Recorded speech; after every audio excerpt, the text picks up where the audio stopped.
মাদক সেবনের সংখ্যাটি যেন দিনকে দিন বেড়েছে। পর্নোগ্রাফিতে মাত্র 15 বছরের এক কিশোরীর নাম ওঠায় 50 লক্ষ মানুষ এই অনলাইন নেশায় আসক্ত হয়ে গিয়েছে। ক্রমশ মোবাইল ও ইন্টারনেট ব্যবহারে আসক্তি বাড়ছে শিশুদের। 2023 সালের এক গবেষণা দেখিয়েছে বাংলাদেশের তরুণ প্রজন্ম তাদের সময়ের প্রায় 75% ব্যয় করছে মোবাইল স্ক্রিনে। দিন শুরু টিকটক দেওয়ার রাত শেষ হয় ইউটিউবে রিলস কিংবা পর্ন সাইডে। আরেকটি গবেষণা দেখা গেছে বাংলাদেশের প্রতি 10 জন কিশোর তরুণের 7 জনই ইন্টারনেট ব্যবহার করছে অপ্রয়োজনীয় ক্ষতিকর কন্টেন্টের জন্য, এবং ভয়াবহ বাস্তবতা হলো এর বড় একটা অংশ পর্নোগ্রাফি ও শর্ট ভিডিও। এখনকার জেনজি আর নতুন উঠতি আলফা জেনারেশন বড় হচ্ছে এক ভয়ঙ্কর ডিজিটাল পরিবেশে, যেখানে বয়সের আগে তারা চিনে ফেলছে শরীর, দেখছে অশ্লীলতার ভুল শিক্ষা নিয়েছে সোশ্যাল মিডিয়ার ভিতর থেকে। এটা মোবাইল ফোনে হয়ে উঠেছে তাদের শিক্ষক, বন্ধু আর জীবন নাশে দরজা একসাথেই। কিন্তু সমস্যা কি এখানে থেমে আছে? আজকে তরুণ প্রজন্মের একটা বড় অংশ নিজেদের বিক্রি করে দিচ্ছে ডিজিটাল শরীর বাজারে। একটা ভাইরাল ভিডিও, সস্তা লাইক আর কিছু মেকি কমেন্ট, এই দিয়ে তারা মাপছে নিজেদের মূল্য। যেখানে লজ্জা নেই, আত্মমর্যাদা নেই, কেবল আছে কন্টেন্টের নাম এক ভয়াবহ আত্মহরণ। এদিকে ইউটিউব, ফেসবুক আর ইনস্টাগ্রামের কিছু রিলস ক্রমাগত ইসলামের পবিত্রতা, পর্দা, নামাজ আর আলেমদের উপহাস করে ছড়িয়ে দিচ্ছে ধর্মহীনতা। অন্যদিকে মাদকের ছোবল শহর থেকে এখন গ্রামে-গঞ্জে ছড়িয়ে পড়েছে। একটা প্রজন্ম ধীরে ধীরে নিজেকে শেষ করে ফেলছে, কখনো গাঁজায়, কখনো ইয়াবাই, কখনো ক্লিকবেট রিলসের মাধ্যমে। এটাই কি আমরা চেয়েছিলাম? এই ভিডিওতে আমরা বিশ্লেষণ করব কেন এসব ভয়ঙ্কর নেশা আমাদের চারপাশে ঘিরে ফেলেছে, কে দায়ী এসবের জন্য, আর কিভাবে আমরা নিজে এবং সমাজ মিলে এর থেকে মুক্তি পেতে পারি। 2023 সালের একটি গবেষণায় উঠে এসেছে এক ভয়ঙ্কর সত্য। বাংলাদেশের তরুণ প্রজন্ম তাদের সময়ের প্রায় 75% ব্যয় করছে মোবাইল স্ক্রিনের পেছনে। এই গবেষণায় আরো বলা হয়েছে বই পড়ে এখন তরুণদের কাছে এক ধৈর্যের পরীক্ষা, কারণ বই পড়তে তাদের সময় লাগে, মনোযোগ ধরে রাখতে হয়। আর এই মনোযোগ লড়াই বই হেরে যাচ্ছে ফেসবুক, টিকটক আর ইউটিউবের ক্ষণিকের বিনোদনের কাছে। তারা তাৎক্ষণিক আনন্দ চায়, চোখ ধাঁধানো কন্টেন্ট, অথচ হারিয়ে ফেলে ধৈর্য, চিন্তা শক্তি আর মনোসংযমের ক্ষমতা। স্ক্রিন টাইম যেন হয়ে উঠেছে এক নতুন প্রজন্মের নীরব নেশা, যার প্রভাব শুধু পড়ালেখা নিয়ে নষ্ট করছে মানসিক স্বাস্থ্য, সামাজিকতা, এমনকি ভবিষ্যৎ। বাংলাদেশ এখন 15 থেকে 25 বছর বয়সে তরুণেরা করে 7 থেকে 9 ঘন্টা মোবাইল ফোনে সময় কাটায়। সকালটা শুরু হয় স্ক্রল দিয়ে আর রাতটা শেষ হয় চোখের নিচে ক্লান্তি আর কৃত্রিম হাসি নিয়ে। একসময় যাদের সবচেয়ে কাছের বন্ধু ছিল পরিবার বা মাঠের সাথী, আজ তাদের সেই জায়গাটা দখল করে নিয়েছে এক চতুর স্মার্টফোন। হ্যাঁ, এই ফোনটাই এখন সবচেয়ে বেশি সময় কাটানোর সঙ্গী, আর সেই সঙ্গীটাই আস্তে আস্তে হয়ে উঠছে সবচেয়ে বড় শত্রু। তরুণরা এখন এমন এক লুপে আটকে গিয়েছে যেখানে নোটিফিকেশন একটা কম আসলেও তাদের মন খারাপ হয়। ফোন 10 মিনিট কাছে না থাকলেও মনে হয় জীবনে কিছু একটা মিস হয়ে যাচ্ছে, কিন্তু তারা বুঝতেও পারে না এই ছোট স্ক্রিনটাই আসলে তাদের মনোযোগ, সময়, সম্পর্ক, এমনকি ভবিষ্যৎটাকেও চুরি করে নিচ্ছে।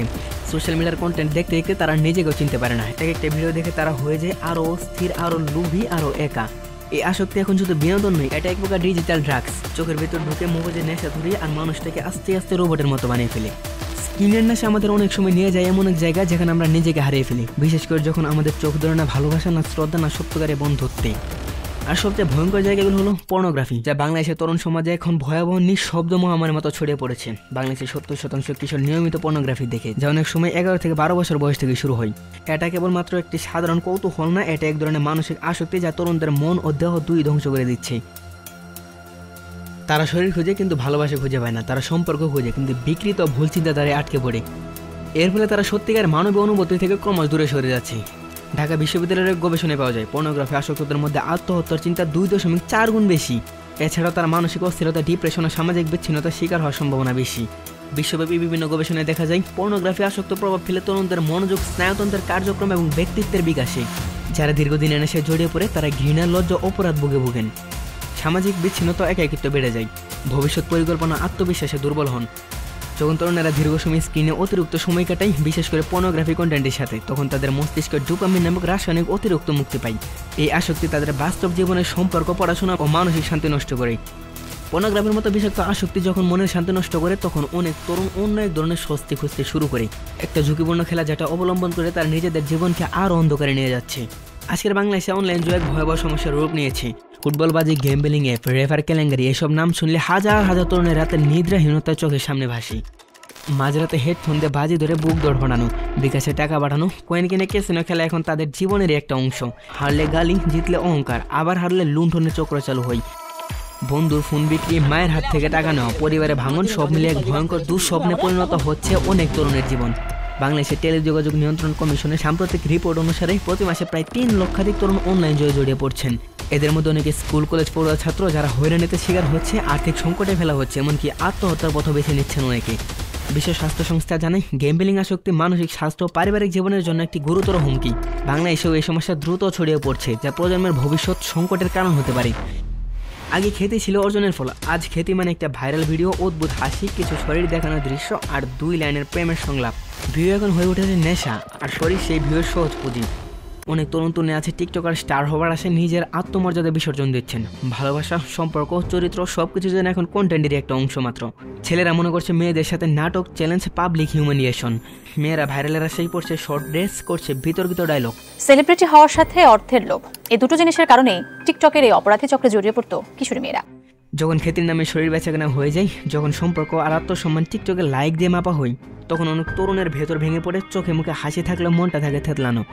আর সেই ভাঙা মনকে চুপ করাতে তখন তারা আশ্রয় নেয় এক নতুন নেশায়, মাদক। ইয়াবাগাজা, আইস, এসব এখন গলির কোনো গোপন কোনায় সীমাবদ্ধ নেই, এগুলো এখন পৌঁছে গেছে স্কুল, কলেজ, ভার্সিটি পর্যন্ত। মন খারাপ, একটু টান দে, ফোকাস করতে পারছিস না, একটু কাজা নেই, কিছুদিন পরে সব ঠিক হয়ে যাবে। কিন্তু সেটা ঠিক হয় না, বরং সবকিছু চিরতরে নষ্ট হয়ে যায়। প্রতি 4 জন তরুণের মধ্যে একজন কোনো না কোনো মাদক দ্রব্য সেবন করেন। তাদের 60% এই নেশায় জোড়ায়, বন্ধু বান্ধব আর বোরিং লাগছে এ জাতীয় কথার কারণে। এটা কেবল শরীর নয়, মস্তিষ্ক, মন, ভবিষ্যৎ সবই ধ্বংস করে দিচ্ছে।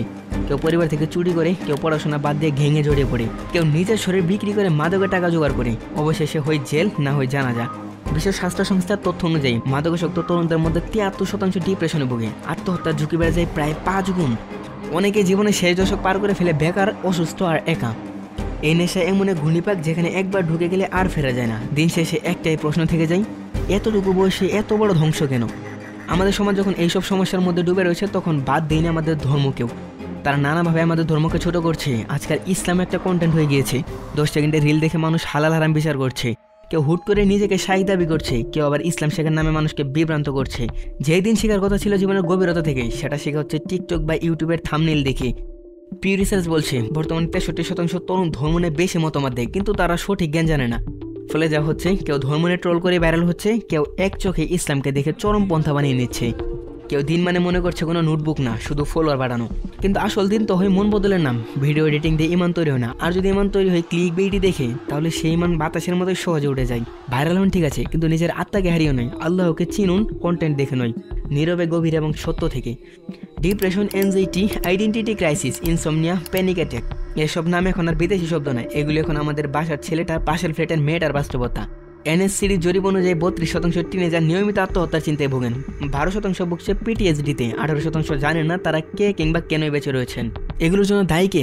আপনি যদি খেয়াল করেন তাহলে দেখবেন এইসব ভয়ঙ্কর আসক্তি ও নৈতিকতার অবক্ষয়ের পেছনে দায়ী কেবল প্রযুক্তিই নয়, দায়ী আমরা নিজেরাই। আমাদের নিয়ন্ত্রণহীন ব্যবহার, সময় ব্যবস্থাপনার অভাব আর নিজেকে মূল্যবান কিছুতে ব্যস্ত না রাখার ফলে এসব আসক্তি আমাদের জীবনে ঢুকে পড়েছে। অতিরিক্ত ফোন ব্যবহার, পর্নোগ্রাফি, মাদক কিংবা ধর্মকে ছোট করা, এসব একদিনেই তৈরি হয়নি। আরেকটি ভয়াবহ দিক হচ্ছে আমাদের চারপাশে গড়ে ওঠা সস্তা বিনোদনের এক বিশ্রী সংস্কৃতি, যেখানে টিকটক সেলিব্রিটি হতে গিয়ে কেউ নিজের আত্মাকে নগ্ন করে তুলছে ক্যামেরার সামনে, আর সমাজ চালিয়ে দিচ্ছে সেই আত্মহরণের খেলা দেখে। এক ডিজিটাল শরীর বাজার, যেখানে শরীর, পণ্য আর আত্মাকে মৃত করে ফেলা হচ্ছে প্রতিদিন। এই সস্তা জনপ্রিয়তার পেছনে ছুটতে ছুটতে আমরা ভুলেই যাচ্ছি লজ্জা কি, আত্মমর্যাদা কাকে বলে, আর ভালো কন্টেন্ট আসলে দেখতে কেমন। ভাই এটা একটু সাদা হলো বুঝছেন, এটা ফরমালিন মুক্ত বুঝছেন, এটা বাইক নিয়ে ধুয়ে দিবেন, একদিন পরে মনে করেন লাল। তাহলে এগুলোর জন্য সমাধান কি? প্রথমত আপনাকে নিজেকে নিজের পরিবর্তন শুরু করতে হবে। আপনার সময়কে অর্থবহ করে তুলুন, বই পড়ুন, কোরআনের অর্থ জানুন, ভালো মানুষদের সঙ্গে মিশুন। মোবাইল স্ক্রিনে কাটানোর সময় সীমিত করুন, আরও ভালো কিছু করার সুযোগ তৈরি করুন। দ্বিতীয়ত পরিবার ও সমাজকে এগিয়ে আসতে হবে। শুধু বকা নয়, ভালোবাসা দিয়ে বোঝানোর মাধ্যমে পথ দেখাতে হবে, নাহলে তরুণ প্রজন্ম হাতছাড়া হয়ে যাবে আমাদের চোখের সামনেই।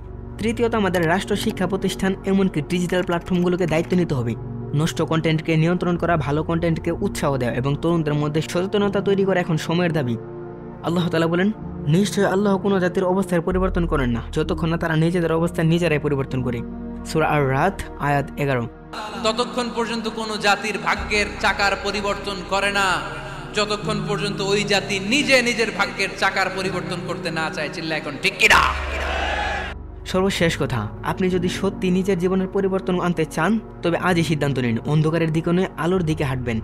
একটা ভালো সিদ্ধান্ত, একটা ভালো অভ্যাস হতে পারে আপনার জীবন বদলের শুরু।